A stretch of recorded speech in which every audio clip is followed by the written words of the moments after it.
Hello dears, আজকের আমাদের আলোচিত বিষয় হলো আমরা আপওয়ার্কে বা ফাইবারে প্রচুর গিগ বা প্রপোজাল দিচ্ছি, অথচ আমরা ইন্টারভিউয়ের জন্য আমার প্রপোজাল অ্যাকসেপ্টেড হচ্ছে না।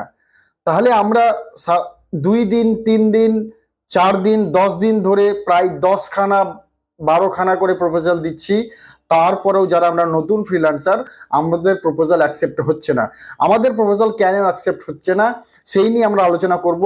আর আমি আজকে আমার 4 বছর ধরে ফ্রিল্যান্সিং জগতের যে এক্সপিরিয়েন্স সেটা শেয়ার করব। আশা করছি আমি আজকে কিছু টিপস দেব, কিছু মানে 10খানা টিপস দেব, সঙ্গে একখানা বোনাস টিপস। আমি আশা রাখছি এই টিপসগুলো যদি আপনি সঠিকভাবে ফলো করেন, আপনাকে জব পাওয়া থেকে কেউ আটকাতে পারবে না। জাস্ট আপনার প্রপোজালকে বা আপনাকে নিজেকে স্ট্যান্ড আউট হতে হবে, অন্যদের থেকে একটু আলাদা হতে হবে। যদি আপনি মানে টেমপ্লেট কপি করছেন বা যদি আপনি প্রপোজাল রাইটিং কপি করছেন, তাহলে জব পাওয়ার আশা খুবই কম। অতএব আমরা কি কি বিষয় নিয়ে একটু চিন্তা করব এবং কি কি বিষয়গুলো এড়িয়ে চলবো এবং কি কি করলে আমরা জব পাবো, সেই সমস্ত টিপসগুলো আজকের ভিডিওতে আমি আপনাদের দেব, যেগুলো যদি আপনি ফলো করেন আমি আপনাদেরকে কথা দিচ্ছি 5 দিনের মধ্যে আপনি জব পেয়ে দেখাবেন। আর যদি না পান আপনি আমাকে কমেন্টে জানাবেন।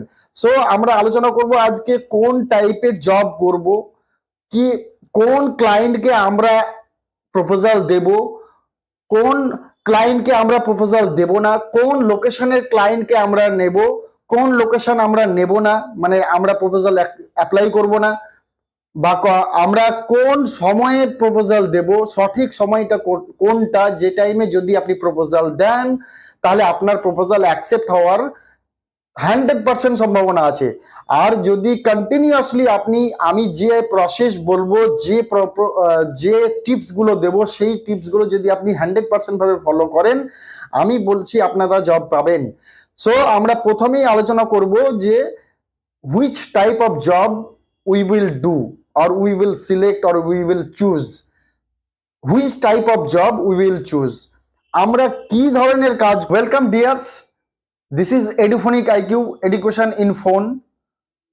যদি ভিডিওটি ভালো লাগে অবশ্যই একটি লাইক করবেন আর চ্যানেলটি সাবস্ক্রাইব করবেন, কারণ এরপরে আমি আপওয়ার্কে কিভাবে প্রপোজাল লিখতে হয়, ইউনিক প্রপোজাল লিখতে হয়, সেই নিয়ে ভিডিও আনবো।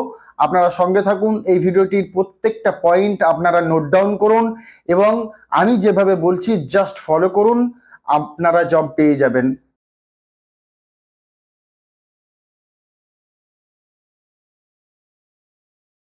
করব, প্রথমে নিজেকে আমরা সিলেক্ট করে নেব। 1 নাম্বার হলো আমরা কি ধরনের কাজ করব সেটা নিজেকে আগে আপওয়ার্কের জব ফিডে গিয়ে আমরা ফিল্টারে গিয়ে ডাটা এন্ট্রি, অ্যাডমিন সাপোর্ট বা লিড জেনারেশন লিখে সার্চ করব।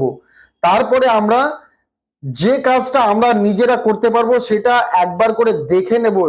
আগে প্রপোজাল দেওয়ার আগে আমি আমার কাজটা পারছি কিনা সেটা একবার ট্রাই করে নেব, যে আমি এই কাজটা করতে পারছি কিনা। সেই আমরা স্ক্রিনে যাব 1 নম্বরের জন্য এবং স্ক্রিনে দেখিয়ে দেবো আপনাকে যে এই ধরনের জব আমরা প্রপোজাল দেব। 1 নাম্বার। সেকেন্ড, আমরা কোন টাইপের জব করব। টাইপ মানে জেনারেলি আপওয়ার্কে two types jobs, one is fix, another is hourly rate. So যারা আমরা নতুন ফ্রিল্যান্সার, তারা সব সময়তেই চেষ্টা করব ফিক্স প্রাইসে যাওয়ার, কারণ আওয়ারলি রেটে একটা কাজের এক্সপিরিয়েন্স হয়ে গেলে আপনাকে একটা টাইমলি বলে দেওয়া হবে, আপনি সেই আওয়ারলি রেটে যদি টাইম বেশি লাগিয়ে দেন, মানে জেনারেলি আমরা যদি নতুন যারা কাজ করব তারা যখন কাজ করব তখন আমাদের টাইম লিমিটের একটু জ্ঞান কম থাকবে। অতএব আমি হয়তো 1 ঘন্টাতে 4খানা লিড জেনারেট করলাম, ক্লায়েন্টের পছন্দ হবে না, আপনাকে নেগেটিভ ফিডব্যাক দিয়ে দেবে, আপনার প্রোফাইল জব সাকসেস স্কোর কমে যাবে। সো আমরা চেষ্টা করব ফিক্স প্রাইস রেটে যাওয়ার। টাইম অফ প্রপোজাল, আমরা দেখে নেব কোন সময় প্রপোজাল অ্যাকসেপ্টেড হতে পারে। তো জেনারেলি আমরা টার্গেটেড জায়গা হবে আমাদের, যদি আমাদের ইউএস কিংবা ইউকে বা ইউরোপিয়ান কোনো কান্ট্রি হয় বা অস্ট্রেলিয়া হয়, তাহলে আমাদের টাইমের সাথে ওদের টাইমের ডিফারেন্সটা অনেক। অস্ট্রেলিয়া হলে 5.5 ঘন্টা হবে, ইউকে হলে ইউএস হলে 11-11.5 ঘন্টা হবে, ইউকে হলে 5.5 ঘন্টা হবে। সো আমরা যদি কোনো ইউএস এর ক্লায়েন্টের প্রপোজাল ভাবি, টার্গেট করি, তাহলে আমরা চেষ্টা করব আমাদের যখন রাত আমি ইন্ডিয়া থেকে বলছি, রাত যখন আমাদের 9-9:30 বাজবে আমরা প্রপোজাল দেওয়া স্টার্ট করব, এবং এটা আপ টু রাত 12-1টা পর্যন্ত আমি প্রপোজাল দেওয়ার চেষ্টা করব। কারণ এই সময়ে ইউএসএ জেনারেলি ওদের এটা ওয়ার্কিং আওয়ার। সো আমরা চেষ্টা করব যে লোকেশনে প্রপোজাল দেব সেই লোকেশনের ওয়ার্কিং আওয়ার আমরা আগে থেকেই মানে গুগল থেকে খুঁজে বার করব যে তাদের ওয়ার্কিং আওয়ারটা, মানে অ্যাকচুয়ালি ওয়ার্কিং আওয়ার ছাড়া ক্লায়েন্টরা প্রপোজাল দেখে না বা ইন্টারভিউর জন্য আস্ক করে না। Of client, it is very important. আপনি কোন কোন লোকেশনের ক্লায়েন্টকে প্রপোজাল বা গিগ দেবেন। অবশ্যই আমি নিষেধ করবো প্রথমেই যে এশিয়ান কোনো কান্ট্রি ক্লায়েন্টকে আপনি প্রপোজাল দেবেন না। কারণ এনারা এমন নয় যে পয়সা বা টাকা দেবেন না, এনারা দেবেন, কিন্তু এনাদের মাথায় সবসময় চেষ্টা থাকে যে কম টাকা দিয়ে বেশি কাজ করানোর একটা টেন্ডেন্সি থাকে। So be aware about it. আপনারা চেষ্টা করবেন European country, first choice America, US, Canada, then European country, UK. Payment verified or not, যদি ভেরিফাইড হয় আমি আপনাদেরকে স্ক্রিনে দেখাবো। যদি ভেরিফাইড হয় তাহলে টিক থাকবে, আর যদি ব্লু টিক থাকবে। আর যদি ভেরিফাইড না থাকে, ক্লায়েন্টের প্রোফাইল যদি ভেরিফাইড না থাকে, তাহলে পেমেন্ট ভেরিফাইড না থাকে, তাহলে আপনি সেই জবে প্রপোজাল দেবেন না বা অ্যাপ্লাই করবেন না। গিয়ে দেখবো ক্লায়েন্টের হায়ারিং রেট, একটা ক্লায়েন্ট কত পার্সেন্ট হায়ার রেট করছে। মানে একটা জব পোস্ট করলো, 2, 3, 4, 5টা জব পোস্ট করলো, তার মধ্যে দেখা গেল যে মাত্র 5টা জব পোস্ট করেছেন উনি, একটা জব উনি ইন্টারভিউ করেছেন, তারপরে জব। অবশ্যই চেষ্টা করব 75 থেকে 80% যদি হায়ারিং রেট থাকে কোনো ক্লায়েন্টের, তাহলে আমরা সেই প্রপোজালে গিগ বা অ্যাপ্লাই করব। আমরা ক্লায়েন্টের রিভিউ দেখব, আমি আপনাদেরকে স্ক্রিনে দেখাবো রিভিউ কোথায় দেখা যায়। ক্লায়েন্টের রিভিউ আউট অফ 5 হয়। জেনারেলি যারা ফ্রিল্যান্সার কাজ করেন তাদের কাজ যখন শেষ হয়ে যায়, তো ভাইস ভার্সা ফ্রিল্যান্সারও রিভিউ দেয় ক্লায়েন্টকে এবং ক্লায়েন্টও ফ্রিল্যান্সারকে রিভিউ দেয়। অতএব আমরা একটা ক্লায়েন্ট উনি যদি প্রফেশনাল ক্লায়েন্ট হন তাহলে অবশ্যই রিভিউ ভালো দেবেন, সবাইকে রিভিউ দেওয়ার বা ফিডব্যাক দেওয়ার চেষ্টা করবেন। সেটা ভালো হতে পারে বা খারাপ হতে পারে, কিন্তু অনেক ক্লায়েন্ট আছে যে কাজ করিয়ে নাই, কোনো ফিডব্যাক বা রিভিউ দেন না। সেক্ষেত্রে সেই সব ক্লায়েন্টকে আমরা খুঁজে বার করব। যদি আমরা কোনো ক্লায়েন্টের অ্যাবভ 4 রিভিউ পাই, 4.5, 4.75, 4.9, 4.95, এইসব ধরনের যদি রিভিউ আমরা দেখি, তাহলে আমরা চেষ্টা করব সেই সব ক্লায়েন্টকে প্রপোজাল দেওয়া। ইনভেস্টমেন্ট, ক্লায়েন্ট কত ডলার ইনভেস্ট করেছে তার প্রজেক্টগুলোতে। যদি ইনভেস্টমেন্ট বেশি থাকে, $8,000, $10,000, $5,000, তাহলে আমরা ভেবে নেব যে এই ক্লায়েন্ট প্রফেশনাল ক্লায়েন্ট। এমন অনেক ক্লায়েন্ট আছে যে শুধুমাত্র ক্লায়েন্টের একটা আইডি খুলে 1-2টো জব করিয়েছে $30, $60, তারপর থেকে উনি আর সেরকম ভাবে জব পোস্টও করেন না, বা জব পোস্ট করলে তিনি জব প্রজেক্ট কাউকে দেন না।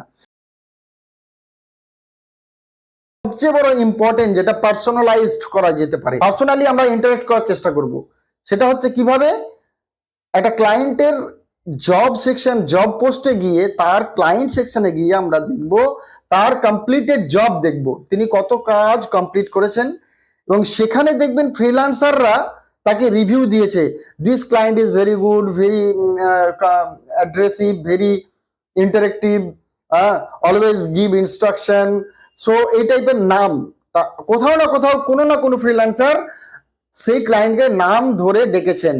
যেমন John is a great client, Alex is fabulous.